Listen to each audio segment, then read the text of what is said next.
Mateo 16:18. Tú eres Pedro y sobre esta piedra edificaré mi iglesia. Primera de Timoteo 3:15.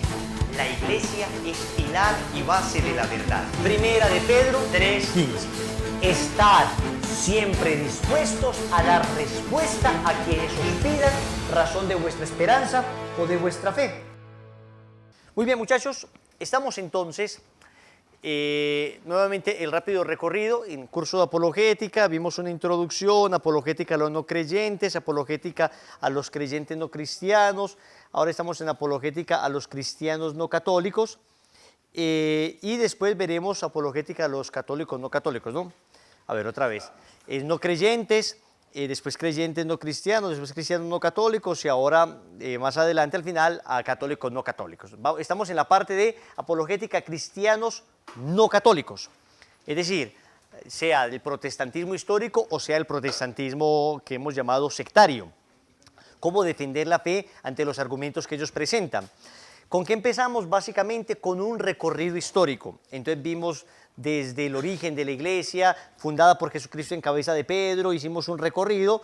Bueno, y la vez pasada terminamos en el cisma de Oriente, ¿se acuerdan? ¿Se acuerdan de Focio? ¿Se acuerdan de Miguel Cerulario? ¿Se acuerdan de Humberto da Silva Cándida, que no era una persona muy cándida y que precisamente terminó él excomulgando a Miguel Cerulario? Después Miguel Cerulario lo excomulgó a él, excomulgó al Papa. Bueno, decíamos que ese fue, digamos, el más grande cisma que había tenido la iglesia hasta que llegó el siglo XVI. Hoy vamos a ver el cisma luterano. Cisma luterano.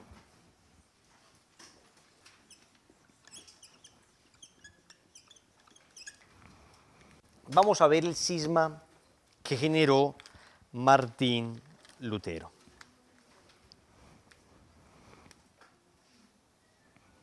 Bien, empiezo diciendo esto. ¿Por qué lo llamo cisma? Algunos lo han llamado reforma. De hecho, así se conoce, pues, de manera difundida como la reforma protestante. Pero, estrictamente hablando, Martín Lutero no reformó nada. Martín Lutero creó una nueva iglesia. Parece muy claro que esa no era su intención inicial, parece muy claro que la idea de Martín Lutero no era crear una nueva iglesia, pero en último término fue lo que hizo, crear una iglesia completamente distinta. Reformar es como volver a dar forma a algo, ¿cierto? Pero sigue siendo eso mismo, ¿no? Yo agarro la plastilina, hago con la plastilina un caballito y voy a reformar el caballito, voy a volver a dar forma al caballito, hago un perrito, pero es exactamente la misma plastilina que estoy utilizando, ¿no? Lutero en realidad no hizo la misma con la misma plastilina, sino que Lutero agarró una plastilina distinta, más o menos semejante en algunas cosas, pero que terminó cada vez haciéndose menos semejante, hasta lo que tenemos hoy, una iglesia luterana que en términos generales da tristeza y lástima. O sea, una iglesia luterana que hasta Martín Lutero desconocería hoy con seguridad absoluta, Vamos a hablar entonces un poquito de qué fue lo que sucedió. Porque los verdaderos reformadores en la iglesia han existido y efectivamente en el siglo XVI la iglesia necesitaba una reforma. Los verdaderos reformadores han sido los santos. Los santos son los que de alguna manera han encontrado crisis en la iglesia y han hecho con su vida de santidad que la iglesia vuelva a florecer. Es la santidad de vida la que finalmente ha logrado que la iglesia en medio de sus crisis vuelva a florecer, vuelva a sus fuentes, vuelva a ser purificada. Y entonces en momentos difíciles siempre han salido expresiones de santidad dentro de la iglesia como frutos. Y en ocasiones no tanto como frutos, sino como antídoto a una enfermedad que tiene la iglesia en determinados momentos de la historia. Pero siempre han sido los santos. En el siglo XII, San Francisco de Asís, Santo Domingo de Guzmán. Y acá en el siglo XVI surgirá una gran ola de santos que eso sí que reformarán la iglesia. Estamos hablando de San Ignacio de Loyola, estamos hablando de Santa Teresa de Ávila, estamos hablando de San Juan de la Cruz, estamos hablando de una serie de santos, junto con Ignacio, los santos que le acompañaron, San Francisco Javier, que eso sí que lograron una auténtica reforma. Entonces, me parece que deberíamos llamarlo, para ser honestos, cisma, porque repito, ellos ni siquiera tienen sucesión apostólica, ellos no tienen ni siquiera sacramentos válidos, bueno, más allá del sacramento del bautismo, que en realidad no es que lo tengan ellos válidos, sino que cualquier persona en el mundo podría bautizar. ¿Saben ustedes eso, no? Cualquier persona en el mundo podría bautizar, aún un no bautizado podría bautizar. A ese nivel llega el sacramento del bautismo. En un caso realmente extremo, una persona no bautizada podría decirle a la persona, mira, yo te bautizo con agua en el nombre del Padre y del Hijo y del Espíritu Santo, dándole su nombre, y queda la persona bautizada. Entonces no es propiamente porque ellos sean una iglesia que pueden bautizar, sino que en realidad cualquier cristiano cualquier humano podría bautizar. Algún día que veamos un poco de sacramentología, podremos estudiar un poquito más a profundidad. ¿Quién como Dios? Vamos a ubicarnos un poquito en el contexto histórico. ¿Qué fue lo que sucedió? ¿Qué fue lo que sucedió con la iglesia en ese entonces? Miren, resulta que acababa de pasar el siglo XIV. En el siglo XIV hubo algo que se llamó la peste negra. La peste negra fue una debacle en Europa. Es decir, fue una peste que se llevó prácticamente, algunos dicen 2/3 partes de Europa, otros dicen la mitad de Europa, en fin, pero muchísima gente. No sabemos en realidad cuánta gente terminó muriendo en la peste negra, pero fue muchísima gente. ¿Cuál fue el mayor problema de la peste negra? Que la peste negra dejó muy mal a la iglesia porque murió mucho sacerdote, murió mucha religiosa, pero de manera selectiva. Es decir, ¿quiénes morían? Morían los santos. Los santos sacerdotes que eran capaces de ir a exponerse a la enfermedad para ayudar a las personas. Entonces, digamos, fue una peste que no solo diezmó a la iglesia en un alto porcentaje de sacerdotes, de religiosas, sino que lo que murió ahí fue lo mejor que tenía la iglesia. Fue lo mejor que tenía la iglesia. Eso es lo dramático, ¿ok? Quiero que entiendan esto. Estamos en el siglo XIV. Claro, son personas que estaban dispuestas a darlo todo.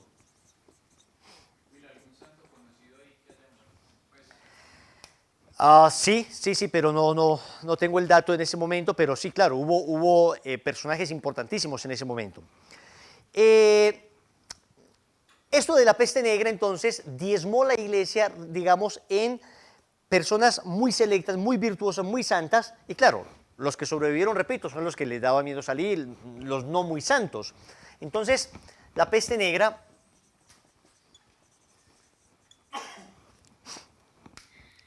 terminó, digamos, generando una crisis en la iglesia. Si a esto le sumamos que en el siglo XV, finales del siglo XV, pongamos siglo XVI ya, empezó lo que se llamó el Renacimiento. Vemos que la crisis se agudiza. ¿Qué es esto del Renacimiento? Termina la Edad Media finalmente. Termina la Edad Media. La Edad Media termina y comienza una nueva edad en la humanidad. ¿Y qué era el Renacimiento? El Renacimiento era como un volver al hombre. Si en la Edad Media estaba todo centrado en Dios, en el Renacimiento, pues vamos a centrarnos nuevamente en el hombre. Fue un renacer nuevamente de toda la cultura griega, pero pagana. Fue un renacer de las artes, fue un renacer de la literatura. Ese renacimiento trajo consigo, pues digamos, un esplendor en obras de arte, efectivamente, un esplendor en música, un esplendor en cosas importantes, pero trajo consigo también una relajación, un relajamiento moral bastante tremendo, ¿no? Porque ya venía una crisis en la iglesia por la peste negra, entonces, pues en ese momento los papas renacentistas, pues lo que teníamos ahí eran unos papas más preocupados en adornar basílicas, más preocupados en el arte, más preocupados en casar, más preocupados en cuantas cosas de estas, que en realidad preocupados por la salvación de las almas. Por consiguiente, la época que le tocó vivir a Lutero fue una época dramática para la iglesia, una época dramática para la iglesia, ¿no? Estamos en una época donde había papas tipo Alejandro VI, de la familia de los Borgia.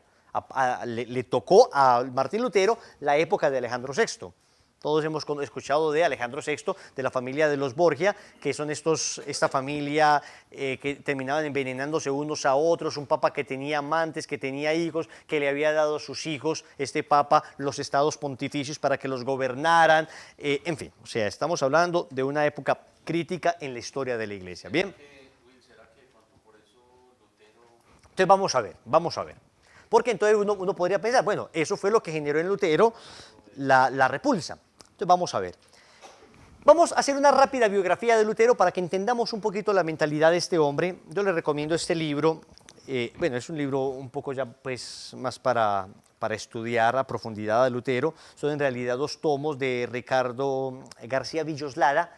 Es Martín Lutero, el fraile hambriento de Dios, y el otro se llama, si no estoy mal, el segundo tomo es Martín Lutero y su lucha contra Roma. ¿Ok? Los 2 son pues de este porte, pero es tal vez la mejor biografía que se haya escrito sobre Lutero. Este es un jesuita, sacerdote católico, historiador serio, que va a presentar no lo que él piensa, sino con cartas. Martín Lutero escribió más de 2.800 cartas y ahí se datan muchas cosas biográficas de él. Entonces él va sacando de todo esto, de lo que Melanchthon decía, los más cercanos a él, en fin. Entonces hay una vasta documentación de Lutero y más o menos lo que vamos a hablar hoy está contenido en este libro. ¿Quién como Dios? ¿Y después de Dios? Ok, entonces, a ver, llegamos a finales del siglo XV, inicios del siglo XVI, llegamos a Martín Lutero.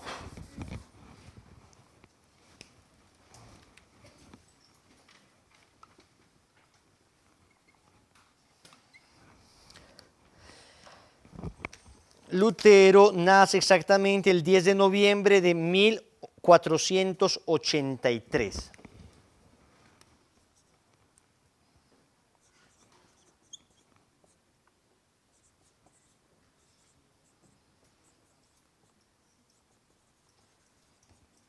En un lugar llamado Eisleben, Alemania.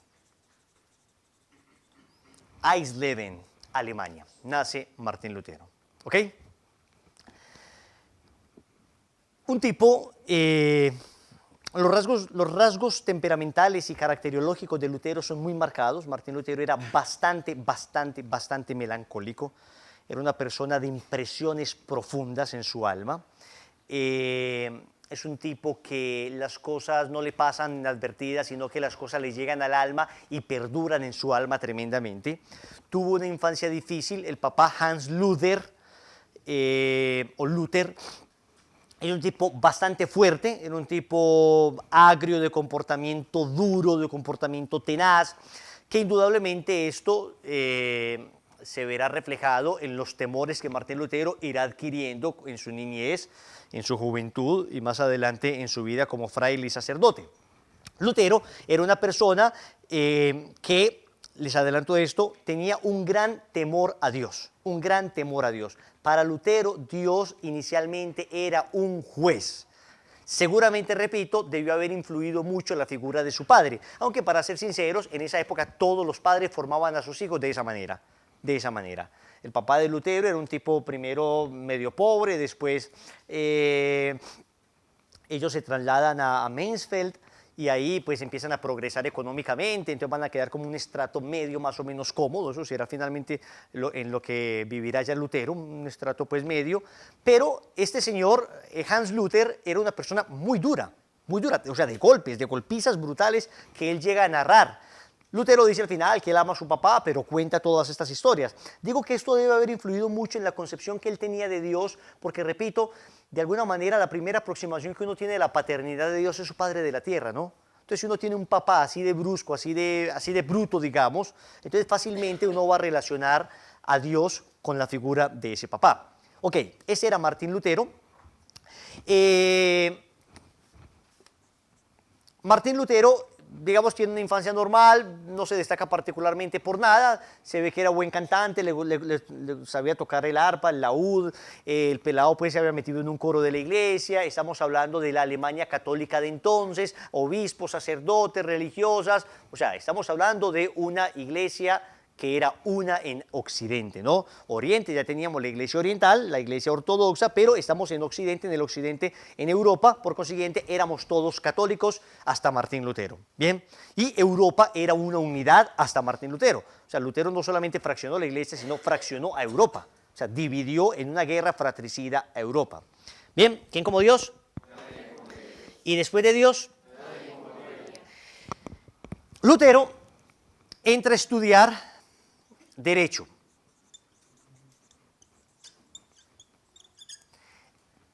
En una ciudad llamada Erfurt,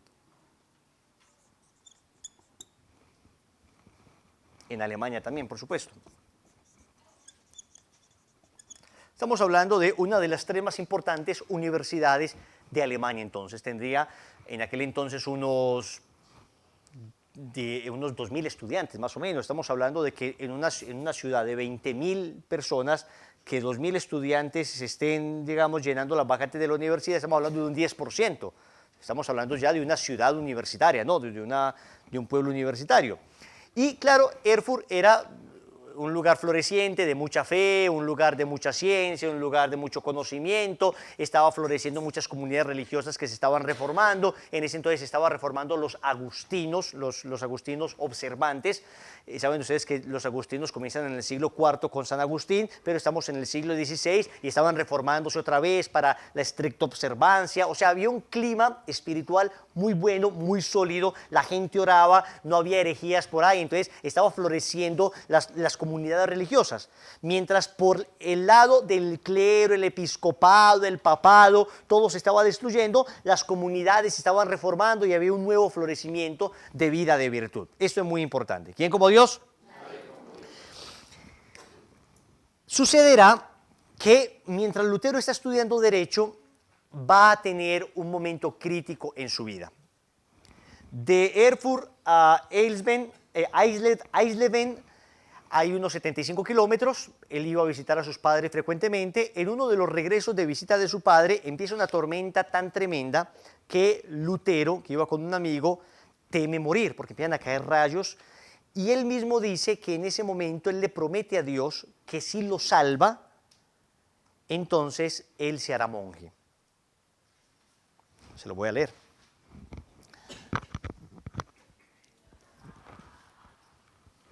En palabras de él, bueno, en palabras en realidad de quien lo escuchó. Dice así: en una charla de sobremesa de 1539, a 16 de julio decía: hoy, día de San Alejo, es el aniversario de mi entrada al monasterio de Erfurt. Y comenzó a recitar la historia de cómo hizo el voto de entrar en la religión, pues hallándose de viaje unos 14 días antes, junto a un amigo, no lejos de Erfurt, quedó tan consternado por efecto de un rayo que lleno de terror exclamó: auxíliame, Santa Ana, y seré fraile. Porque a Santa Ana, bueno, le tenía mucha devoción los mineros a Santa Ana, y bueno, y el obispo de esa zona había acabado de difundir la devoción a Santa Ana, y el emperador había acabado, bueno, como el reyesuelo, había acabado de ir a Tierra Santa, había tenido como un impacto con Santa Ana. O sea, estaba una devoción a Santa Ana tremenda en ese momento. Él le pide a Santa Ana: después me arrepentí del voto, y muchos me disuadieron de cumplirlo, pero perseveré. Y días antes de San Alejo convidé a unos excelentes amigos míos al acto de despedida, a fin de que ellos al día siguiente me condujesen al monasterio. Y como ellos me lo obstaculizasen, yo les dije: hoy me veréis y nunca más. Entonces me condujeron con lágrimas. También mi padre se enfadó por el voto, mas yo perseveré en mi propósito. Jamás pensé en salirme del monasterio. Bien, este será el tipo que dividirá la Iglesia de Occidente. Una persona que entra a la vida monacal más por temor que por vocación. O sea, ¿había allí vocación? Pues en realidad algunos dicen que sí, que es muy difícil que una persona sostenga durante toda su vida un voto hecho a la ligera, que puede ser que él ya lo estuviera pensando y finalmente el rayo lo único que hizo fue como catalizar, acelerar el proceso de la toma de su decisión. Pero bueno, finalmente lo que aparece ahí con claridad es que este tipo era un tipo muy nervioso, tenía miedo de morir y por temor a morir hace un voto que no tiene ningún tipo de obligatoriedad. O sea, si usted hace un voto en medio de esas circunstancias, usted puede pedirle a algún sacerdote: padre, vea, yo hice un voto en medio de este temor, yo le dije al Señor que si no me moría en el accidente me iba de religioso, usted me dispensa. Sí, el padre lo puede dispensar porque es un voto hecho bajo presión, ¿no? Entonces las promesas que se hacen bajo presión, una presión extrema, uno ordinariamente asume que no tiene toda la voluntad para hacerlo, por consiguiente es un voto que podría fácilmente ser disuelto. Sin embargo, este señor será el que finalmente entrará al monasterio de los agustinos. Entonces Martín Lutero entra a los agustinos. Bien, a los agustinos de estricta observancia.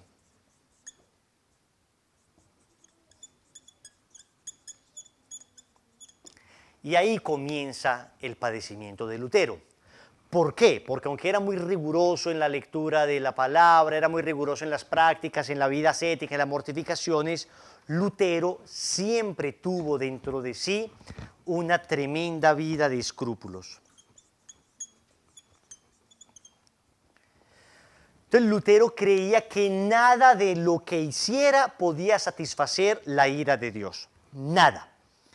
Todas las mortificaciones, todos los flagelos que hiciera, todas las penitencias que lograra, todas las indulgencias que ganara, nada iba a satisfacer a ese Dios iracundo. Él diría más adelante que tenía temor hasta de decir Jesús, que el nombre de Jesús le ocasionaba terror. Entonces miren la concepción religiosa que él tenía de Dios. Es decir, y Lutero tenía esa concepción religiosa de Dios, y no es que todo el mundo la tuviese entonces, estamos hablando de su visión particular de la fe, influida seguramente por la educación que tuvo, no solo religiosa, sino educación familiar. Por consiguiente, él tratará de reformar esa visión que él tiene de la fe, esa visión que él tiene de la iglesia, esa visión que él tiene de Dios. ¿Quién como Dios?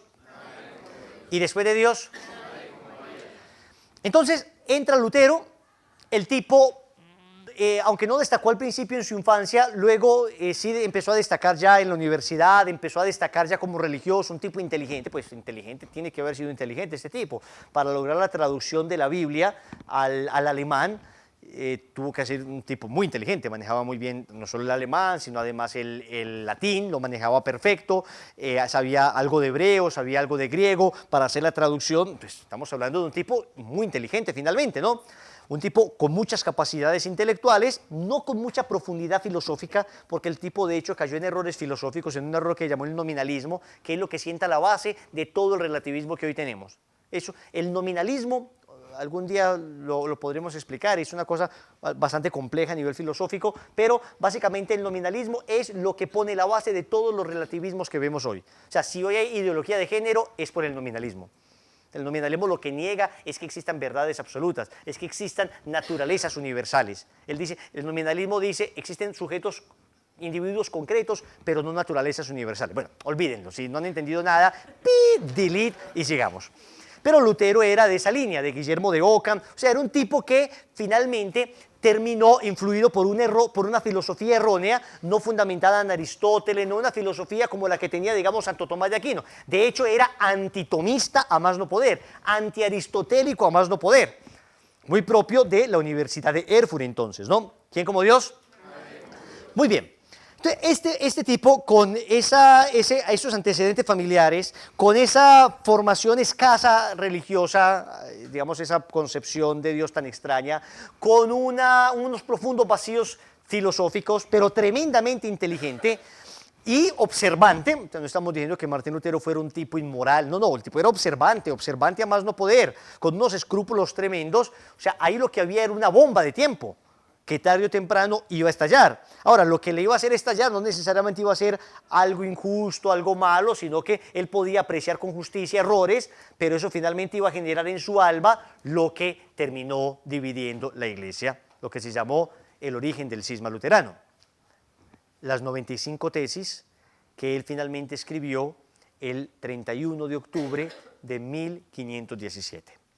Entonces vamos hasta acá bien. Estamos en un tipo escrupuloso, un tipo que creía que nada podía hacer para que Dios le perdonara. El tipo va a Roma. Quiero mencionar el viaje a Roma porque resulta que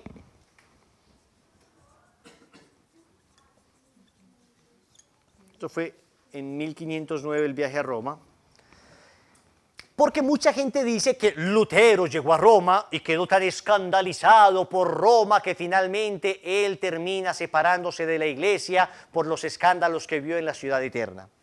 No es cierto. No es cierto, porque Lutero incluso después de ir a Roma escribirá defendiendo al Papa, atacando a los herejes. Le voy a leer un texto de él donde después de haber visitado a Roma, Lutero defiende esto. Defiende a la iglesia. Claro, Lutero va a Roma, encuentra entonces una Roma entrando apenas en el Renacimiento, una Roma con un papa ausente, con unos cardenales que vivían más bien como reyes, una vida sacerdotal bastante licenciosa y pecaminosa. O sea, encuentra una Roma en bastantes dificultades. Él más tarde atacará esa Roma y más tarde dirá que el papa es así, que los cardenales son asá, pero él ni siquiera conoció al papa, él ni siquiera vio cardenales en esa ida a Roma, solamente había 2 cardenales entonces y no estaban allá. O sea, Lutero es muy grandilocuente y en sus expresiones él siempre lo exagera todo y más adelante atacará una iglesia que él en realidad no terminó de conocer. Lutero en realidad estuvo pocos días en Roma, Lutero en realidad no conoció en realidad todo lo que estaba sucediendo en Roma verdaderamente, simplemente después lo va a expresar de manera grandilocuente. Pero en ese momento no podemos decir que Lutero le haya impactado al punto de voy a dejar la fe. No, de hecho más adelante Lutero dirá que aunque fuera papa el mismo San Pedro,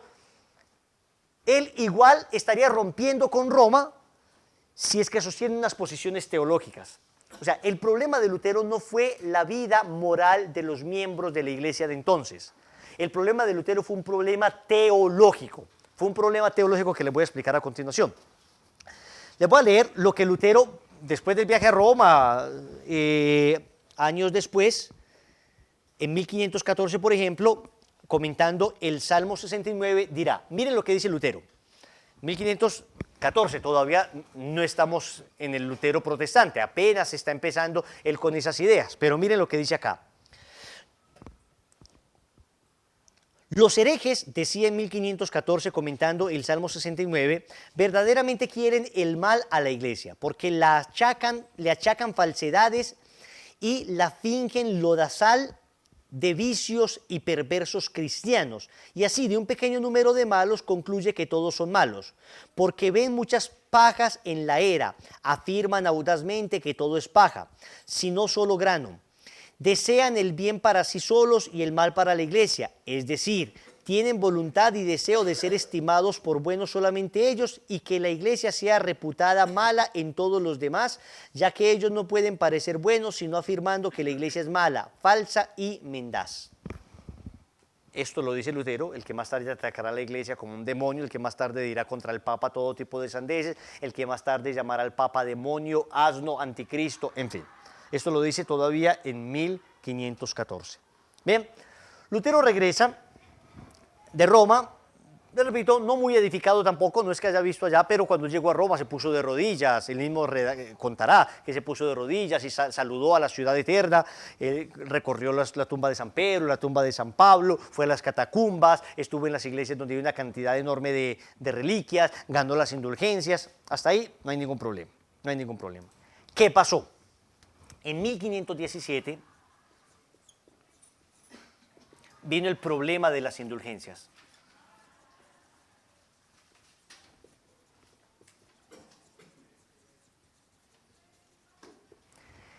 ¿Cuál fue el problema de las indulgencias? A ver, repito, estamos en medio de una iglesia en crisis. Se estaba construyendo entonces la actual Basílica de San Pedro. Estaba apenas en construcción cuando Martín Lutero fue a Roma, estaba Rafael haciendo sus obras de arte, estaba terminando su cúpula de San Pedro Miguel Ángel, o sea, estamos en pleno esplendor del Renacimiento. Estamos entonces en una época donde la iglesia necesitaba muchos recursos, muchos recursos. Entonces, ¿qué propusieron los papas? Propusieron que para ganar indulgencias, saben ustedes que para ganar indulgencias se requieren varias condiciones. La primera de todas, ¿cuál es? Confesión. Entonces, listo. Confesión, arrepentirse de los pecados. Después, oración por el Papa. Bien. Después, un rechazo al pecado, incluso un rechazo afectivo al pecado. Bien. La Eucaristía, la comunión. Bien. Y una obra indulgenciada, que puede ser un Via Crucis, son obras que ganan indulgencia, ¿cierto? 3 días de retiro, eso es una obra indulgenciada, gana indulgencias. Entonces lo que dijeron los papas en ese entonces es, la obra indulgenciada puede ser donar dinero para la iglesia, para la reconstrucción del Vaticano. Había un Vaticano del siglo IV, el Vaticano constantiniano, la Basílica de San Pedro constantiniana, ahora estaban haciendo el esplendor de San Pedro que tenemos hoy, ¿no? Entonces pueden donar. Y proponían tarifas, si usted es rey, done 25 florines, si usted es no sé qué, done tanto, si usted es pobre, pues done aunque sea medio florín. y si usted no está pues en la inmunda, en la miseria absoluta, rece pues cualquier cosa y gana la indulgencia. Sí, sí, sí. De hecho, lo que se recogió con las indulgencias, pues no solo fue para terminar la Basílica de San Pedro, sino para muchas otras cosas. O sea, unos diques que estaban a punto de romperse en Holanda se repararon con eso, unos puentes en Francia se repararon, hospitales fueron favorecidos que estaban en medio de la quiebra. O sea, el dinero que se recaudó con las indulgencias no solo sirvió para cosas, digamos, de ostentar un obispo, un palacio, no, sino que sirvió para cosas de caridad en general. ¿Cuál fue el problema? La manera como se empezó a abusar de estas indulgencias, Entonces, un dominico llamado Juan Tetzel le tocó ir a predicar en Alemania. Este dominico empezó a predicar muy grandilocuente, extraordinario, predicaba pues muy bien y más o menos decía que cuando sonaba la moneda en el recipiente, el alma del purgatorio salía para el cielo. Entonces, sonando la moneda, el alma se eleva al cielo. Les decía, cierren los ojos, piensen ustedes que ahora estamos en Roma y piensa que hay confesores en este momento en Roma. ¿Te gustaría confesarte con algún confesor sacerdote de Roma? Sí, pues muy bien, ahora los papas han favorecido en este momento a todos los curas que están acá para que los confiesen de todos los pecados que solo en Roma se podrían confesar. Juan Tetzel, el dominico, ¿no? Entonces Lutero escucha esto y Lutero se indigna. Se indigna, digamos, con justa razón, en un sentido, porque pareciera que se estuviera vendiendo la indulgencia. Entonces, a ver, a usted hace la donación y se le da una bula papal donde aparece que recibió la indulgencia. Entonces ellos empezaron a decir, están vendiendo el perdón de los pecados. No es cierto que estuvieran vendiendo el perdón de los pecados. El perdón de los pecados se daba en el momento de la absolución, se acabó. Pero la remisión de los pecados, saben ustedes lo de la indulgencia, ¿no? La indulgencia es que cuando usted se confiesa, usted queda absuelto de la pena del pecado, perdón, de la culpa del pecado. Usted queda absuelto de la culpa del pecado, pero la pena persiste. Usted tiene que hacer mortificaciones, sacrificios para borrar, para enderezar, digamos, la voluntad que se degeneró a través del pecado. Entonces, la indulgencia, con alguna obra buena, usted puede ayudar a reparar una obra de caridad. Entonces, la iglesia dice, si usted puede dar una obra de caridad a una persona, pues ¿por qué no la puede dar a la iglesia? O sea, digamos que estrictamente hablando a nivel teológico, esto, pues, aunque sea dudoso, no es que sea en sí mismo una cosa herética el hecho de que si usted dona a la iglesia se le pueda dar indulgencia. El problema fue cómo empezó a proponerse esto y cómo empezó a ponerse unas tarifas y cómo empezó a predicarse de esa manera y cómo empezó a decírsele a la gente que el purgatorio es una cosa espantosa y que entonces para que no se vayan para el purgatorio donen plata y cómo algunos obispos, por ejemplo, comenzaron a aprovecharse de esto. Entonces decían, hágale, yo lo predico acá, pero se me queda tanto porcentaje de dinero aquí en la diócesis y el resto se va para Roma. Y cómo los reyes empezaron a meter también en eso y empezaron a decir, bueno, pero también un poquito para mí. Y cómo entonces había problemas porque los monasterios estaban cayendo, entonces ¿qué pasaba? Que los monasterios tenían que pedir plata a unos banqueros. Y entonces los banqueros le prestaban plata, entonces la indulgencia ya llegaba no a la persona, sino que llegaba al banquero. Entonces la gente decía, pues ¿cómo es esto que finalmente estamos dándole plata a los banqueros y por eso somos perdonados de los pecados? O sea, ¿me entienden el relajo de la época? O sea, era una cosa de todas maneras que, sea lo que sea, se veía feo. Se veía feo. Ahora, tengo que decir otra cosa. Esas predicaciones también de las indulgencias, esas misiones, también daban frutos muy provechosos. Había gente que se convertía, porque llegaban 30, 40 confesores a un pueblo, predicaban, las predicaciones eran tremendas, la gente se convertía, había gente que honestamente cambiaba de vida, más o menos como las misiones que tenemos hoy, que a veces se va un grupo de misioneros y se toman, pues digamos, un pueblo y lo evangelizan, misa, rosario, adoración al Santísimo, la gente se confiesa. Lo que pasa es que estaba vinculado ahí el aspecto económico. Lutero entonces se indigna por esto y escribe 95 tesis.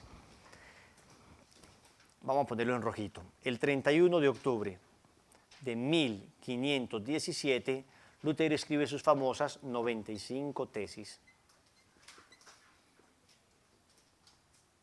que no son 95 y tampoco son tesis, porque Lutero no las numera, sino que son una cantidad de preguntas y de sarcasmos que hacen, algunos bien, o sea, algunas preguntas válidas, otras preguntas francamente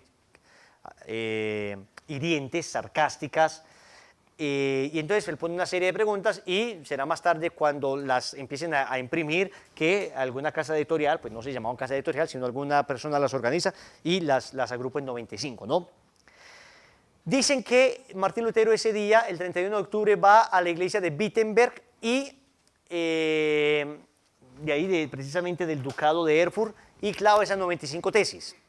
Eso lo dirá Melanchthon, un amigo discípulo de Lutero. En realidad Lutero nunca dice eso, parece que eso no es cierto. De hecho yo lo creía hasta ahora, pero ahora leyendo pues este libro, que es un libro muy histórico, muy científico, Lutero jamás dijo que clavó las 95 tesis. Es más, sí se sabe que las escribió porque usted puede buscar el texto de las 95 tesis. Ahora le voy a leer algunas, para que se den cuenta que algunas son muy sensatas. De hecho, el Santo Oficio, la Santa Sede, no condena las 95 tesis de Lutero. De esas se condenan algunas puntuales que considera heréticas, pero hay otras que no tienen ningún tipo de condenación. Y en las 95 tesis, Martín Lutero habla de la Virgen María, habla del Papa, o sea, habla de muchas cosas.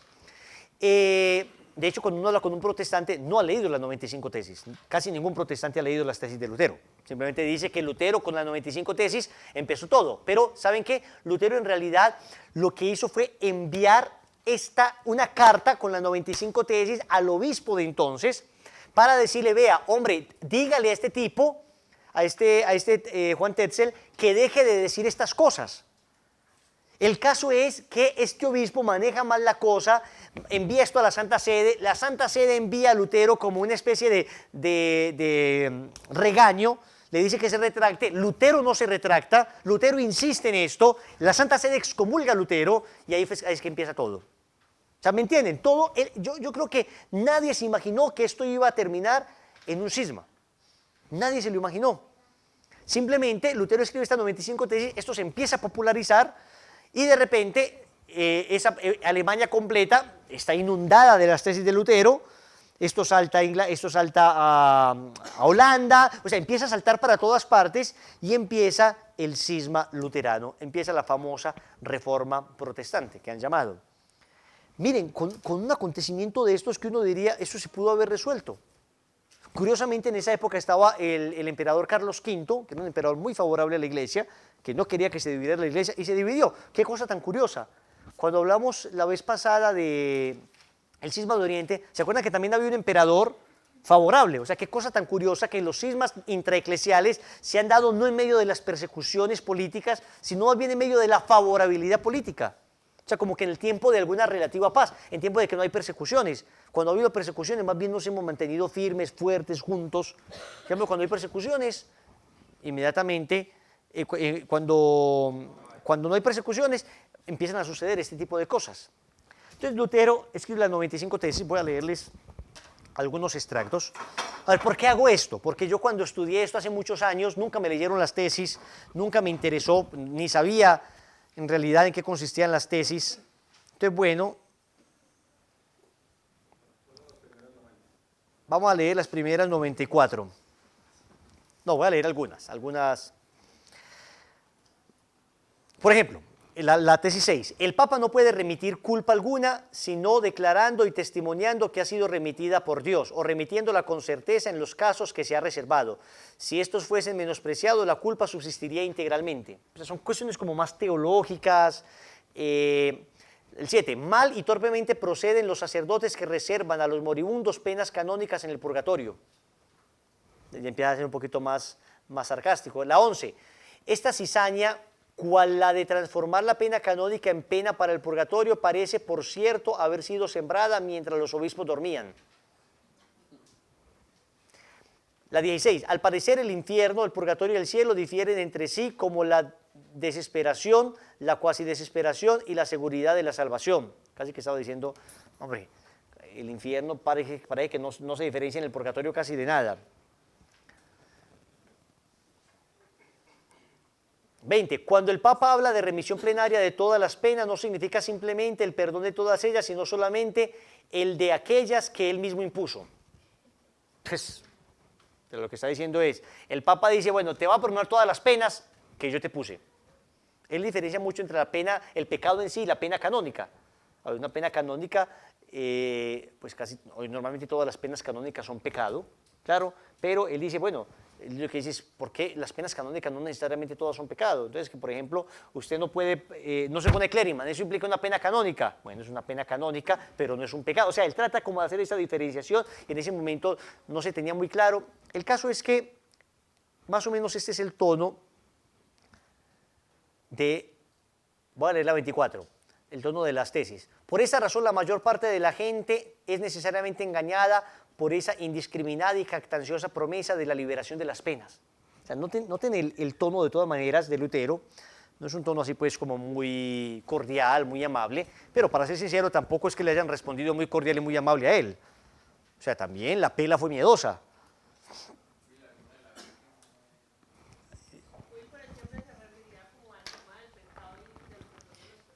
Vamos a leer una de la Virgen. Sí.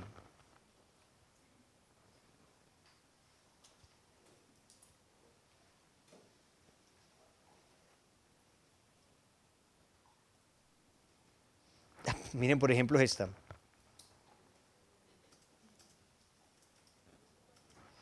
Debe enseñarse a los cristianos que el Papa estaría dispuesto, como es su deber, a dar de su peculio a muchísimos de aquellos a los cuales los pregoneros de indulgencias sonsacaron el dinero, aun cuando para ello tuviera que vender la Basílica de San Pedro si fuera menester. O sea, que el Papa debe estar dispuesto a devolver, como a resarcir, a dar el dinero nuevamente a los que dieron para las indulgencias. Bueno, lo que pasa es que, vamos a ver, había, por ejemplo, en medio de la predicación, alguien dice que incluso se le perdonaría a una persona el hecho hasta de haber violado a la Virgen.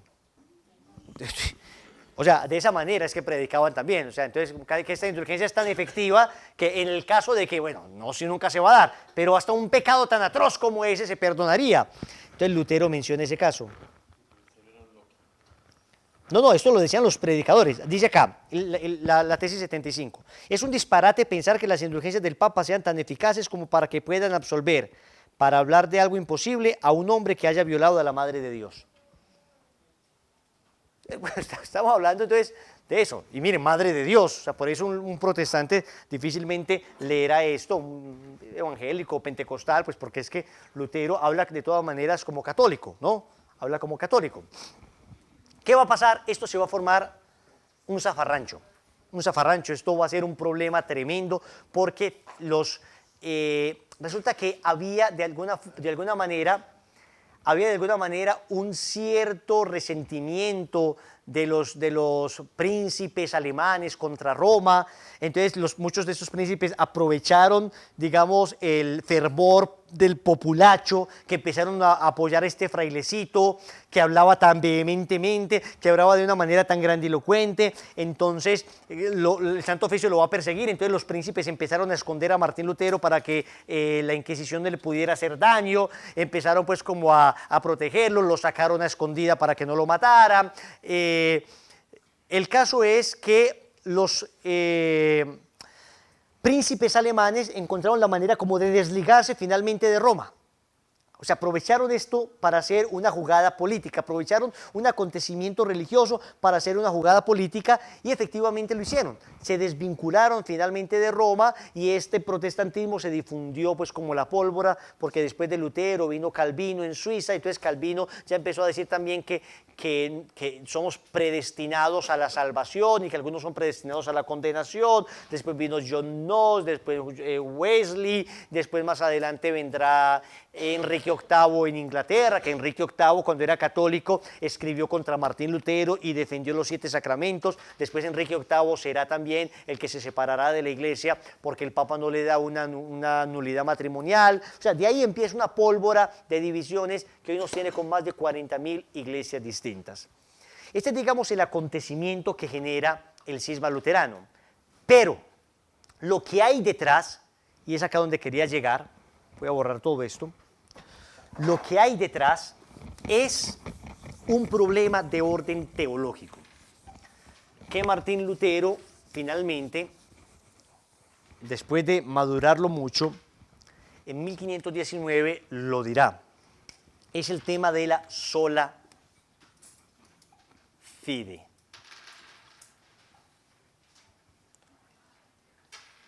Sola fides. La sola fe.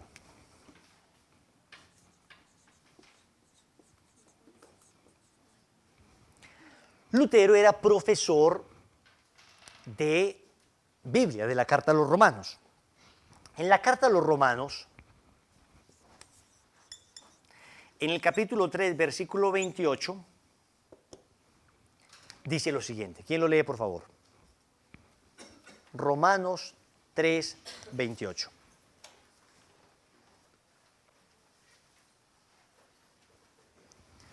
Porque este es el problema de fondo de todo lo anterior. Romanos 3, 28.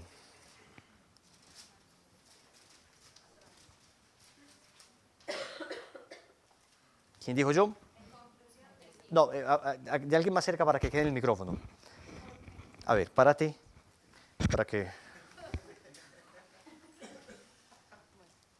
Porque nosotros afirmamos que el hombre es justificado por la fe independientemente de las obras de la ley. Palabra de Dios. Te alabamos, Señor. Muy bien. He ahí el meollo del asunto. El tema de la justificación.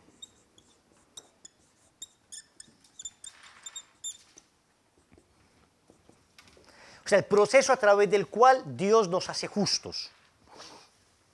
El proceso a través del cual Dios nos salva. Dios nos libera de los pecados. Entonces, acá está la raíz de todo. Porque entonces Lutero dice, venga, es que a usted no lo va a hacer salvo una indulgencia. A usted no lo va a hacer salvo la penitencia. A usted no lo va a hacer salvo la Virgen María. A usted no lo va a hacer salvo nada, ni siquiera los sacramentos. A usted lo único que lo hace salvo es la fe. La fe. Entonces, yo quiero que acá me presten mucha atención, porque de aquí se desprende todo el edificio del protestantismo.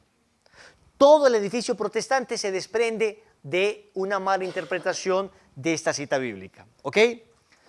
Lutero dice que el hombre es justificado por la fe y no por las obras. Bien, bien. Por consiguiente, ¿para qué mortificarme si eso no me justifica? ¿Para qué sacramentos si eso no es lo que me justifica? ¿Para qué indulgencias si eso no es lo que me justifica? Lo único que me justifica a mí es la fe. ¿La fe en quién? En Jesucristo. En Dios, pero en Jesucristo particularmente. La fe en Jesucristo es lo que me justifica. ¿Ok? ¿Se equivoca Lutero del todo? No, no se equivoca Lutero del todo.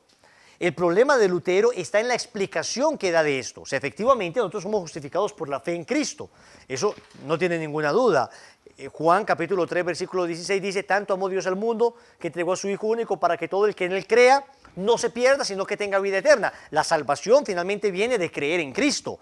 Eso nosotros lo hemos tenido clarísimo, y tan claro es que una persona puede hacer todas las obras buenas del mundo, pero si no cree en Cristo y no está en gracia de Dios, esas buenas obras solo le sirven acá para la tierra, solo le sirven acá para su propia conversión. Un caso, por ejemplo, como el de Pablo Escobar, que construyó barrios completos, que donó cualquier cantidad de dinero a gente pobre. Estamos diciendo que él por esas buenas obras se salvó. No, todo eso le sirvió a él para que se convirtiera, para que le ayudara al final de su vida a un acto de arrepentimiento. No sabemos si se arrepintió, no sabemos si sí, si no, solo Dios lo sabrá. Seguramente sí, estará en un largo purgatorio por todo el mal que le ocasionó a nuestro país y al mundo entero. Pero nosotros tenemos claro que no bastan las buenas obras, que además se requiere la fe y la gracia en Cristo. Por supuesto que lo tenemos perfectamente claro.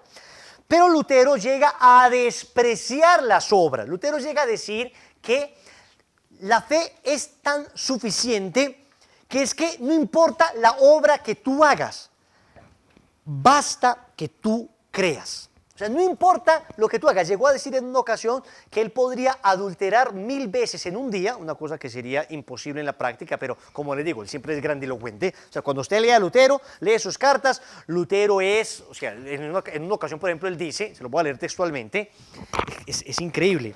Él dice que es el hombre con más dones en los últimos 1000 años. Él dijo eso de él mismo. El hombre con más dones en los últimos 1000 años. O sea, de ese tamaño es el tipo. O sea, el tipo era grandilocuente. O sea, no conocía términos medios. O una cosa era excelente, lo mejor, maravillosa, refulgente, extraordinaria. O una cosa era una basura, carroña, inmunda, mortecina. El tipo no conocía términos medios ni equilibrio. Su manera de hablar era así.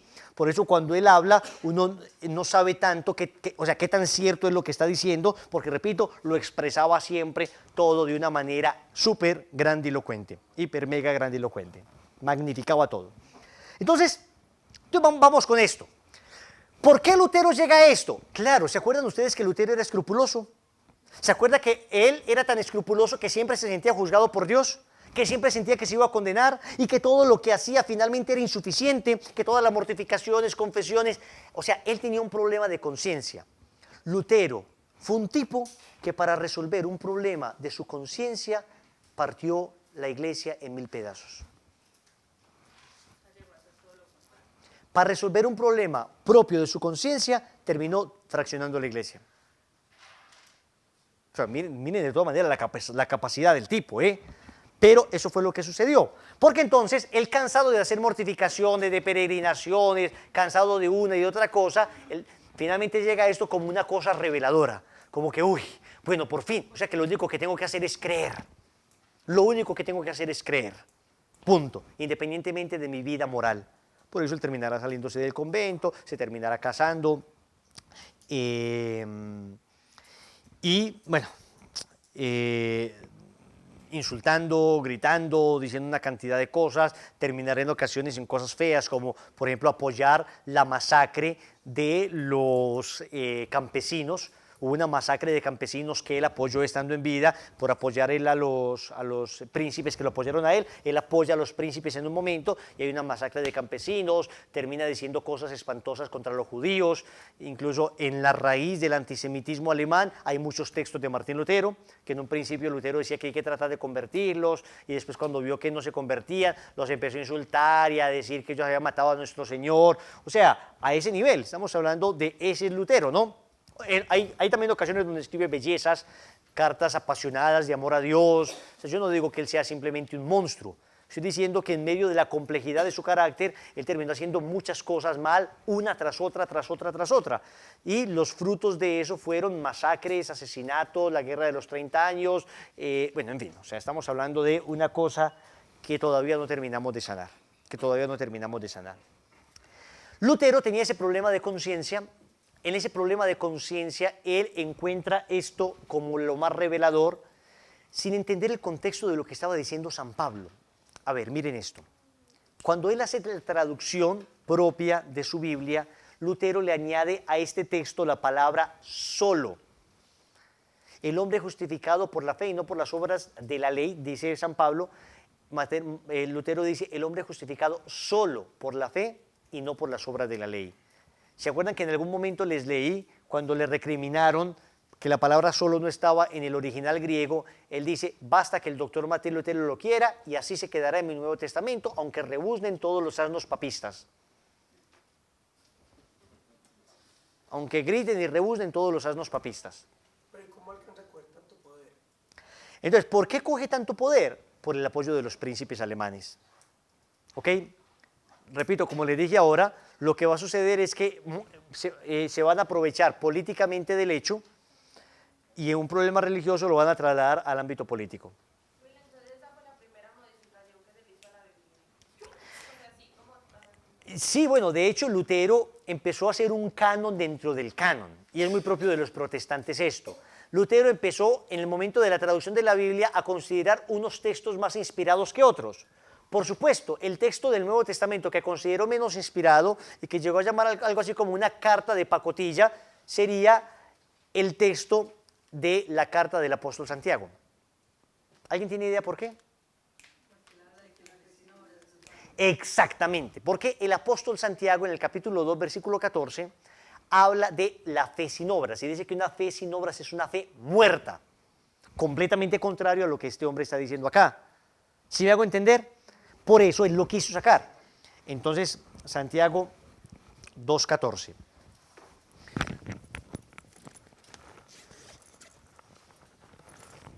Entonces lo voy a leer completo para que se den cuenta por qué Lutero no quería para nada la carta del apóstol Santiago.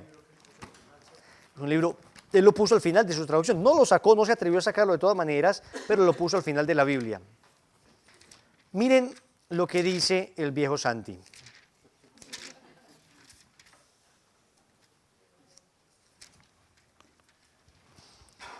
Santiago 2:14. Ese tema, dentro de 8 días lo vamos a ver en más profundidad, el tema de las obras y de la fe. Pero les voy a leer solamente este texto. ¿De qué sirve, hermanos míos, que alguien te diga, tengo fe, si no tiene obras? ¿Acaso podrá salvarle la fe? Si un hermano o una hermana están desnudos y carecen del sustento diario, y alguno de vosotros le dice, id en paz, calentaos y hartaos, pero no les dais lo necesario para el cuerpo, ¿de qué les sirve? Pues así también es la fe si no tiene obras, está realmente muerta. Por el contrario, alguno podrá decir, ¿tú tienes fe? Pues yo tengo obras, muéstrame tu fe sin obras y yo te mostraré mi fe a través de las obras. ¿Crees que hay un solo Dios? Estupendo, pero también los demonios creen y tiemblan. Si usted tiene fe, bueno, los demonios también tienen fe. Y tiemblan. ¿Te enterarás de una vez, insensato, que la fe sin obras es estéril? ¿Abraham, nuestro padre, no alcanzó la justificación por las obras cuando ofreció a su hijo Isaac sobre el altar? ¿Ves cómo la fe cooperaba con sus obras y por las obras la fe alcanzó su perfección? Así alcanzó pleno conocimiento de la Escritura cuando dice, creyó Abraham en Dios y se le consideró como justicia y fue llamado amigo de Dios.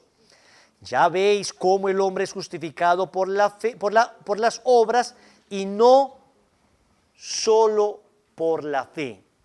La única vez que la Biblia tiene la expresión solo por la fe es en este caso, para decir que no solo por la fe el hombre se justifica.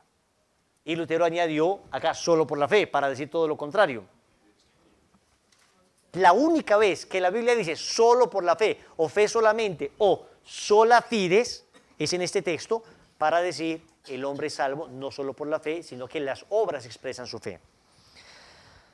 Y ocurrió lo mismo con Rahab, la prostituta, que quedó justificada por las obras al dar hospedaje a los mensajeros y hacerles marchar por otro camino. Pues así como el cuerpo sin espíritu está muerto, también la fe sin obras está muerta. Palabra de Dios. Además de la connotación apologética que tiene este texto tiene mucha connotación pastoral. O sea, decir, esto es muy tocador este texto, porque uno dice, Dios mío, entonces, a ver, ¿dónde están mis obras? Los frutos de los que el Señor hablará. Dentro de 8 días vamos a debatir este tema, vamos a entender. Lutero no supo diferenciar entre obras de la ley, entre obras malas y obras buenas. Para él todo era lo mismo. Entonces, San Pablo estaba hablando acá a judíos que vivían en Roma, que creían que eran justificados por la ley de Moisés. San Pablo les está diciendo no por la ley de Moisés, sino por la fe en Jesucristo. Ahora, esa fe en Jesucristo necesariamente debe fructificar en obras buenas, en obras concretas. Y veremos cómo en varios textos bíblicos el mismo San Pablo dice que al final de nuestra vida se nos juzgará según nuestras obras. El mismo Mateo 25, versículo 31, al final, tuve hambre y me diste de comer, tuve sed y me diste de beber, estuve enfermo y me visitaste, desnudo me vestiste, desnutrido y me diste alimento.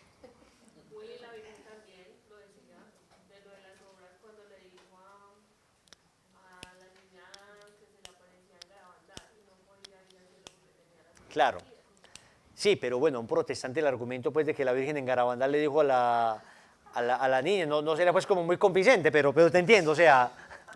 Pues digo que para la niña eso también es importante. Sí, o sea, no, es perfecto, o sea, el argumento es bien para católicos, porque es cierto, o sea, lo que expresa la Virgen es lo que creemos nosotros, pero digamos que al protestante hay que mostrarle todo con citas bíblicas, ¿Cuál es el argumento de un protestante para negar esto tan claro, pues, a lo de la sola fide? Es que dice no solo las obras, lo dice explícito. ¿Cómo interpretan ellos? Pues yo nunca he escuchado cómo... Bueno, dentro de 8 días vamos a hablarlo. Sí lo saben más o menos, estudiando unas citas sí, otras citas no. De hecho, entrando al grupo de oración, se me acerca un muchacho, bueno, no, tú viniste en un taxi, con un taxista, el taxista era un muchacho adventista. Y el adventismo ha adoptado mucho el tema de la sola fides y el tema de la predestinación calvinista. Bueno, hicimos una larga discusión ahí, varios de ustedes estuvieron, fue una clase de apologética en vivo, y con citas bíblicas una tras otra, y él insistía mucho en eso de la fe, de la fe, de la fe, de la fe. Y repito, el problema no es ese. Sí es cierto que se necesita la fe para salvarse. El problema es cuando la fe se acentúa en detrimento de la obra, que no es otra cosa que la expresión auténtica de la fe. ¿Sí me hago entender? Es como insistir demasiado en la semilla, en la semilla, en la semilla, pero hay semillas, no se necesitan frutos. Ya está la semilla, no se necesitan hojitas. Ya está la semilla, no se necesita tallo. Ya están las hojitas, las semillas no se necesitan hojitas. No, hombre, pero es que la semilla fructifica. Claro, el fruto es finalmente lo que revela la semilla. El odio entonces a los judíos empezó desde ese tiempo, porque pues, uno podría justificar cuando uno ve esas obras de Hitler y en el Holocausto, Ya. que ya venía pues como ese odio a los judíos. Sí, digamos que Lutero influyó de alguna manera, ¿qué tanto? No sabemos, pero de alguna manera influyó para el Holocausto nazi. Eso sí hay que decirlo. Hay unos textos antisemitas muy fuertes en Lutero. Al final de su vida tuvo unos textos muy fuertes contra los judíos, del mismo Lutero. Y como Lutero es el padre de la lengua alemana y de la cultura alemana, entonces nada raro que haya influido, y de hecho hay estudios pues donde dicen hasta qué punto influyó Lutero. Lo que pasa es que bueno, en esa época había un antisemitismo generalizado en Europa. O sea, los judíos eran los banqueros, los judíos eran los que vivían entre ellos mismos opulentamente mientras el pueblo se moría de hambre. Como banquero quitaban casas, acababan empresas o negocios, entonces eran odiados, ¿no? Eran bastante odiados en general, por esa razón. Eran, repito, banqueros. Por otra parte, en la época de la peste negra le echaron la culpa a los judíos porque todos se morían menos los judíos. Resulta que la peste negra parece que tenía origen animal, entonces los judíos, como tenían esas prácticas de abluciones, de limpiarse las manos y todo eso, no se infectaban tanto y no morían tanto como la otra gente que no tenía mucha asepsia. Entonces se tildó a los judíos también en esa época. ¿Sí me hago entender? O sea, el antisemitismo en Europa fue fuerte, la inmensa mayoría de veces injustificado, en algunas otras, claro, todo el mundo odia a los que tienen plata, a los que consideran ricos, los que me quitan la propiedad, entonces terminan odiando, ¿no? ¿Quién como Dios? Muy bien, señores, resulta que ya a partir de la próxima clase veremos varios temas por clase. Por ejemplo, dentro de 8 días vamos a ver la sola fe, vamos a ver la sola escritura, vamos a ver la libre interpretación, ¿ok? Sola fe, sola escritura y libre interpretación, que son pilares en los que se fundó Martín Lutero y que, repito, son los que fundamentan el protestantismo actual. Juan Pablo.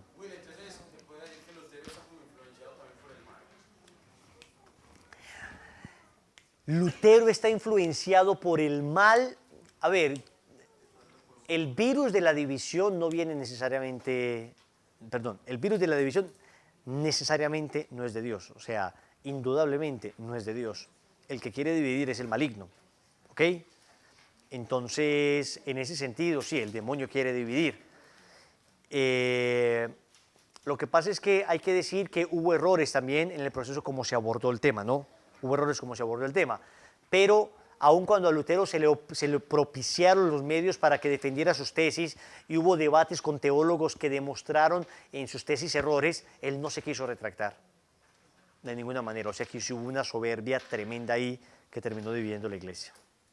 Señores, con esto terminamos entonces el contexto histórico y empezamos el curso de apologética que normalmente se daba hasta ahora. Todo esto ha sido introducción, todos estos meses ha sido introducción. A partir de la próxima clase vamos a empezar el curso de apologética que normalmente hemos dado siempre. Gloria al Padre, y al Hijo, y al Espíritu Santo. Mateo 16:18. Tú eres Pedro, y sobre esta piedra edificaré mi iglesia. Primera de Timoteo 3:15. La iglesia es pilar y base de la verdad. Primera de Pedro 3:15. Estad siempre dispuestos a dar respuesta a quienes os pidan razón de vuestra esperanza o de vuestra fe.